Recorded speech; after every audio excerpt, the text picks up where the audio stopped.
Hi everyone. So if you don't know who Hannah Alonzo is, she makes fantastic content about MLM scams and toxic internet trends. I highly recommend her Influencer Insanity series. Your jaw will be on the floor when you see some of the stuff she covers.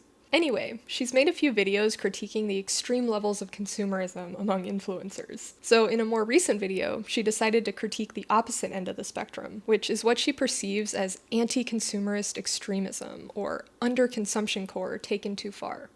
A lot of the examples she shows, I agree with her. If your makeup sponge is moldy, it's past time to throw that shit away. But there was one example she showed that I want to push back on, and I'm not the only one, because the comment section is filled with people defending this particular creator. Shelbi, aka Shelbizzle on YouTube, has an amazing channel about eco-minimalism. She was putting out underconsumption content long before underconsumption core was trending. Here's the clip. This example is not as gross, but there's still some extreme things about it. It says underconsumption core, an old iPhone 12 I'm not upgrading just because. Most of my makeup is depotted from old palettes. Simple skincare, 1 in, 1 out rule. A broken mirror that I found in the trash. I've had it for 7+ years and I still use it every day. No bed frame, it just seemed unnecessary. My only beach towel, I got it for kindergarten graduation. Propagating plants to keep them multiplying without buying more. And blank walls, decorating slow and secondhand instead of running to fill the space with whatever is trendy at Target. So a lot of this I actually love. Don't upgrade your phone just because, okay? The new updates aren't that great anyway. Don't run out and buy home decor just because it's trendy. Curate things that you actually love and that are meaningful. Using all of your skincare products before you buy more, the 1 in, 1 out rule. All of that is great. Where she starts to lose me is the broken mirror that she found in the trash and the mattress on the floor. Let's start with the mirror. There's a reason that the mirror was in the trash. It was broken. There's a big crack right through the center of it. It served its purpose for somebody else. It became damaged and then it ended up in the trash. Is that unfortunate? Yes, it always hurts a little bit when you throw something away. At least it does for me. But I also believe that it's not our responsibility to go dumpster diving to salvage things that might be past their prime. I'm not saying that she literally went dumpster diving for this, but you get the point. I know there's people out there that are super like, save the planet, reduce waste, use everything until you absolutely can't use it anymore. And I completely understand that. I think there's a time and place for that, definitely. And so what I'm about to say might bother you, but I do not believe that one man's damaged trash has to become another man's treasure. Sometimes it's just trash and it's okay if it stays in the trash. This is kind of where the all or nothing attitude comes in, because I think people can get really extreme with it and be like, no, I'm not throwing away anything ever. I'm just gonna hold on to it because I don't want to be wasteful. What if I need it in the future? And I'm just here to tell you that you don't have to be so hard on yourself for things like that. You can get a new mirror like this without a crack in it for like 20 to 30 bucks, and you can take great care of it and use it for decades to come. You don't have to live with the compromised functionality of something just to feel like you're saving it from the trash. In the same way that, like, let's say you have a t-shirt that you've worn so much that it has holes in it. It's okay to discard it and replace it with a new t-shirt that doesn't have holes in it. That t-shirt fulfilled its duty. It was well loved, it was well used, it has met the end of its functional life. It's okay to let it go. That's just my opinion. I realize not everybody will agree. I realize they'll probably tell me how much they don't agree in the comments below. And in the case of the mattress on the floor, she said that she didn't bother getting a bed frame because she didn't really see the point. But people were pointing out in the comments that having a bed frame actually serves a really important purpose to promote airflow. If your mattress is flat on the ground, there's more potential for moisture to collect and for dust mites to live. This could lead to mold issues and damage and potentially decreasing the lifespan of your mattress, which would be counterproductive to the mission of underconsumption. If you're the kind of person that's concerned about reducing waste and rescuing broken mirrors from the garbage, then you probably don't want to be taking an entire mattress to the dump years before you would have had to otherwise if you had just gotten a bed frame to take care of the mattress. By purchasing a frame, you're actually extending your mattress's life and you're able to use it for longer. You might be wondering, what the fuck is there to disagree with? And I get it, because I am quick to discard clothes with holes or stains or missing buttons, and I would have passed on the broken mirror Shelbi rescued from the trash. So me pushing back on what Hannah is saying here is also me questioning my own behavior and attitude. Although I shop almost exclusively secondhand, with the exception of underwear, sometimes shoes, and occasionally items from ethical and sustainable brands, I aspire to be more like Shelbi, who has clearly embraced the philosophy of wabi-sabi. Side note, my first encounter with this term was the Klein EP. Do yourself a favor and listen to Paper Planes and Arashiyama. Anyway, the book The Day the World Stopped Shopping by J.B. McKinnon describes wabi-sabi as a Japanese practice that celebrates that which is faded, patinaed, simple, modest. It's captured most clearly in kintsugi, the 500-year-old craft of repairing, say, a dropped and shattered ceramic bowl, not by concealing the cracks, but by highlighting them with golden or silver lacquer. Wabi-sabi embraces the tarnished and stained, eroded and dirty, even the ugly, badly made, or incomplete. It isn't a look or a style, but an attitude that finds beauty in the imperfect. McKinnon theorizes that this desire for our clothing and homewares to look fresh and new stems from our fear of aging, and I thought this was super interesting. Quote, "In a world that consumes less, the things you own are going to get older. More of them will look used and worn because you won't replace them as often. That can easily feel depressing. In fact, one explanation for our current obsession with newness is that it keeps us from thinking about aging and death." Hannah claims that the broken mirror and hypothetical t-shirt with holes in it has compromised functionality. But is this true? If the mirror was shattered, sure, but it only has a small crack, and Shelbi has been using it for 7 years, so it clearly functions fine. Same with small stains and holes. If you have a large stain or hole in a shirt, this limits where you can wear it. You don't want to show up at work looking unprofessional.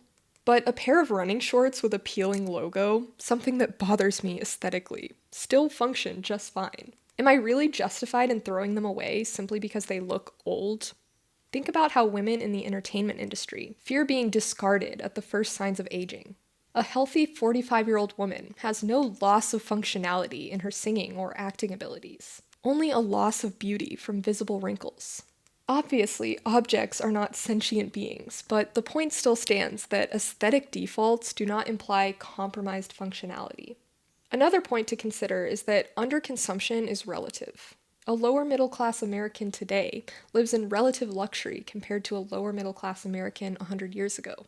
You can measure the contentment of a middle class person whose needs are met by looking at their neighbors. If they are constantly exposed to the conspicuous consumption, aka the flashy displays of wealth of their peers, they will likely be discontent. But if their peers' consumption habits are equal or less, they will likely be content. This applies to Hannah's critique of Shelbi. Only in a hyper-privileged culture is Shelbi viewed as an extremist for not throwing out a mirror with a crack in it. This is the norm for the vast majority of the world. Shelbi's lifestyle of keeping broken items that may be ugly but still functional represents a sustainable, healthy level of consumption, not extremism or poverty. We think it's time to replace such items, and again, I'm speaking to myself here too, because we live in a culture of very high consumption. In a culture of sustainable, healthy consumption, we would replace items only when they completely lose functionality. So what exactly is sustainable, healthy consumption? I have an older video where I dig into this, but to reiterate, it's measured by the one planet metric. If it takes more than one Earth to sustain your lifestyle if everyone lived as you do, you are over-consuming. Quoting the book again, to figure out how many planets we would need if we all lived like the average American, researchers start with the number of global hectares worth of resources an average American needs to meet the demands of their consumption. The average American's ecological footprint is 8 global hectares. Since that is 5 times the 1.6 global hectares worth of resources available to each person worldwide, we know that it would take 5 Earths to sustain planet America. He goes on to say, Ecuador's consumer lifestyle is considered globally replicable, meaning that all of us could consume like the average Ecuadorian without running out of resources. He then describes the lifestyle of an Ecuadorian woman who represents the average. She has a partner, 2 children, and a dog. They live on the top story of a condo owned by her in-laws. Everyone has enough to eat, and their clothes would only appear grungy to those in ritzy areas of Europe and North America. They have a small hot water heater for the shower. Her children share a room and receive an allowance of $1.50 a day. They have a refrigerator and a washing machine, but no dryer. They have a shared family computer, and both adults have a cell phone. In their spare time, they play soccer or hang out with friends and family. They do not own a car, but they live in a walkable town, and occasionally take a taxi to the beach or into the mountains. Nobody in the family has ever flown in an airplane. Much of Ecuador is like this, a lifestyle that resembles the richer nations, but seems to have shrunk in the wash. The country does not have a third world feeling. Poverty is visible, especially in the urban slums, but the breadth of middle-class life is impossible to miss. People train for marathons. Families go out for Chinese food. There's lots of fresh poured pavement. Toilets flush. Lights turn on. Air conditioners are rare. Meals are filling, but there isn't much meat in them, and it isn't unusual for street stalls to serve food on real crockery, with metal utensils rather than in throwaway containers. As a general rule, shops, restaurants, cafes, and bars aren't busy. A surprisingly large number close on the weekends, and it's rare outside of the richest neighborhoods to meet anyone who says they enjoy shopping as a pastime. If you live in a car-centric, hyper-capitalist culture like the US, it will require more personal sacrifice to try to copy the Ecuadorian lifestyle, especially because of the point I made earlier about the consumption level of your peers affecting your contentment. I would probably feel put out if I didn't have a dryer, but I wouldn't if nobody else around me had one. It's also not feasible to walk everywhere in most places in the US, so we can't really expect consumers to make up for their car emissions by cutting back elsewhere. To state the obvious, we need systemic change to make living a one-planet lifestyle feasible. But we still have a moral obligation to do the best we can to minimize our eco-footprint. As Shelbi says, do your best and advocate for the rest.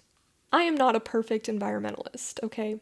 I don't know if I'm actually living a one-planet lifestyle. But I will certainly advocate for government enforcement of one-planet living, alongside a massive infrastructure and green energy transition. Some people may think this is extreme, like how dare you take away my freedom to do whatever I want, whenever I want. Call me a radical extremist, but I don't think we should have the freedom to exploit others and consume more than our fair share. The lack of air conditioning and air travel were the two things that stuck out to me as a major downgrade.